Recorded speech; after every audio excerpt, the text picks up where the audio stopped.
En 2007, Disney sort Ratatouille. Dans ce film, le grand chef Gusteau perd une étoile après une critique dévastatrice. Quelques semaines plus tard, il meurt de chagrin. On ne va pas parler du film. On va parler de l'homme qui était derrière, parce qu'il y a dans la vraie vie un chef français dont Disney s'est inspiré. Bernard Loiseau grandit à Chamalières, en Auvergne. Milieu modeste, pas de filet. Sa mère est une fine cuisinière. Elle lui transmet son amour de la cuisine française, ses recettes de prédilection, la tourte aux champignons, l'épaule d'agneau. C'est tout ce qu'il a. Mais c'est assez.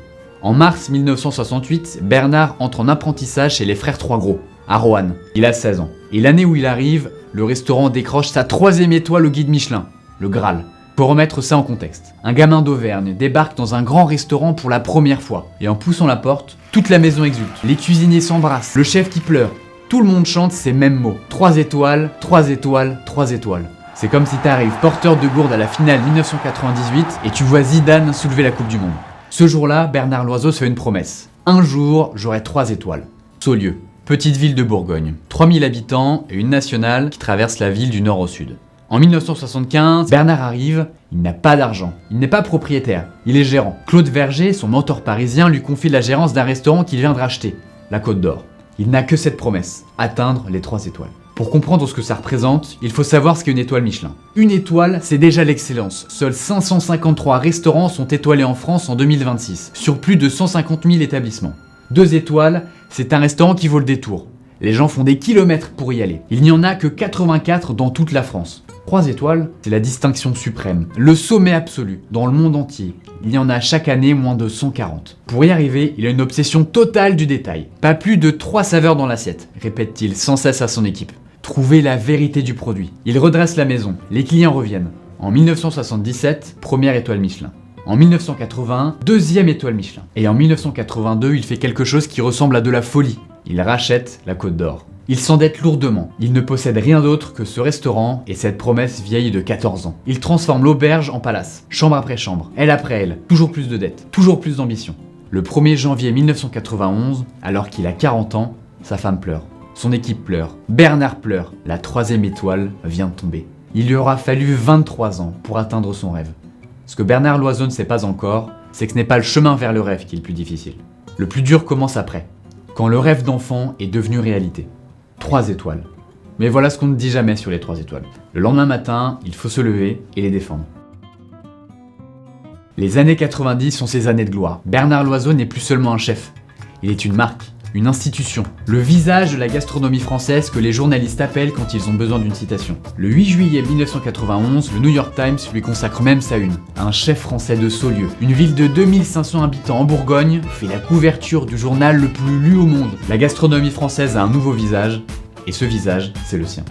Il publie ses premiers livres. Il commence à former des jeunes chefs qui deviendront grands. Il est partout, invité, sollicité, célébré. Et il avance toujours plus vite. Il entre au musée Grévin en 1996. En décembre 1998, il va encore plus loin et introduit la société Bernard Loiseau SA en bourse.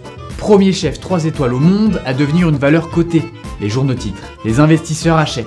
En 1999, il franchit une nouvelle frontière. Convaincu que la grande cuisine ne devrait pas rester enfermée dans les restaurants étoilés, il lance une gamme de plats cuisinés sous vide en grande distribution. La haute gastronomie rencontre le rayon traiteur à des prix accessibles. Un chef 3 étoiles descend dans le supermarché sans complexe, sans honte, parce qu'il croit vraiment que la bonne cuisine appartient à tout le monde. Exactement comme Gusteau. N'importe qui peut cuisiner, disait le chef dans sa version Disney. Bernard Loiseau a 48 ans. Il a un restaurant mythique, une famille, une entreprise cotée. Il a construit pierre par pierre exactement la vie dont il a toujours rêvé. Mais derrière le conquérant, il y a une fissure. Petite, invisible.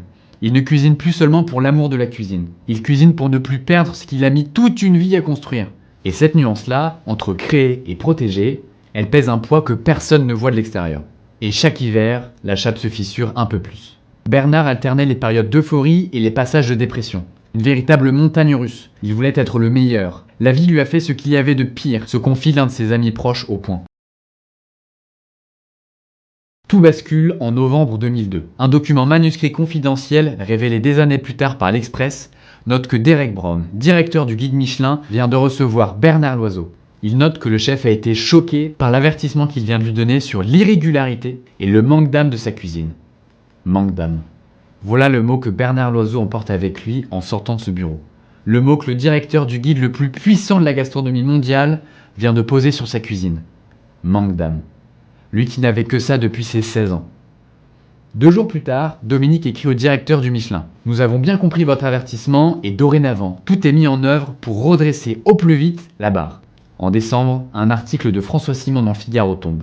La Côte d'Or pourrait perdre son étoile. Basé sur des sources internes, la rumeur est lâchée. Un restaurant coté en bourse, dont le chiffre d'affaires repose en grande partie sur le prestige des 3 étoiles, et en février, le Golemio tombe. Sa note passe de 19 sur 20 à 17 sur 20. Le guide lui reprochant de s'endormir sur ses lauriers au détriment de sa créativité. Exactement comme dans le film de Disney. Un journaliste, représenté ici par le fameux Anton Ego, le critique, et il perd une haute distinction. Voilà où on en est, en février 2003. Et chaque nuit, dans sa chambre à Saulieu, ce mot qui revient. Manque d'âme. Philippe Labro témoigne. Le ver est entré dans le fruit ce jour où il y a eu cette rumeur maligne, féroce, de certaines personnes qui ont fait savoir qu'il perdrait peut-être sa 3e étoile. Je l'ai plusieurs fois eu au téléphone à ce moment-là. Et j'ai senti, entre toutes ces barrières qu'il avait érigées, entre sa positivité et son angoisse, son anxiété avait pété. Et personne, pas Monsieur Loiseau lui-même, ne savait encore que ce n'était pas une simple anxiété. Le 24 février 2003, c'est un samedi. Le restaurant est complet ce jour-là. 70 personnes travaillent pour la maison. La brigade est en place. Les tables sont dressées. La Côte d'Or tourne comme elle a toujours tourné. Dans l'après-midi, Bernard Loiseau demande à son fils, qui est en train de regarder un match de football, d'aller jouer dehors. Le chef monte dans la chambre du couple, ferme la porte à clé, saisit son fusil de chasse et se tire une balle en pleine tête. Il n'y a pas de lettres, pas de mots, rien. Juste le silence d'un homme qui n'en pouvait plus, dans une chambre au-dessus d'une salle pleine. Et dehors, les tables sont mises. La France apprend la nouvelle le lendemain matin. Et très vite, trop vite, le récit se construit. C'est le Michelin, c'est Golemio, c'est François Simon, c'est la pression des étoiles. Le problème, c'est que cette histoire est incomplète. Parce qu'il y a un fait trop souvent oublié. Le guide Michelin 2003 est publié le 6 mars. Bernard Loiseau se donne la mort 10 jours avant, le 24 février. Et Dominique le confirme. Michelin lui avait assuré qu'il garderait ses 3 étoiles. Il le savait. Il le savait. Et ça n'a rien changé. Parce que la vraie bataille ne se jouait pas dans les colonnes d'un guide. Elle se jouait ailleurs. Dans un endroit que personne ne voyait. Un esprit obsessionnel. Et quelque chose de plus profond encore. Une maladie que la médecine de 2003 ne savait pas encore vraiment attraper. Quelques semaines avant sa mort, Bernard avait poussé la porte d'un neuropsychiatre, à Paris. C'est 3 jours après sa mort que Dominique apprend le mot. Bipolaire, les guides, les articles, les rumeurs. Ce n'était pas la cause, c'était le déclencheur.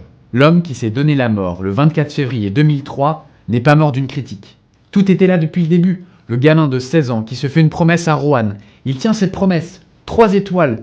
1991, il a 40 ans. Il a passé 12 ans à défendre ce qu'il a mis toute sa vie à construire. Un proche témoigne. En réalité, il n'avait pas eu le temps de vivre. Il avait gravi la montagne, acquis une célébrité exceptionnelle. Et, arrivé au sommet, il n'en revenait toujours pas. C'était un homme qui, dans ses phases hautes, voyait le monde sans limite et signait des contrats à la mesure de ses visions. Et dans ses phases basses, il se retrouvait seul, avec la charge de tout ce qu'il avait construit.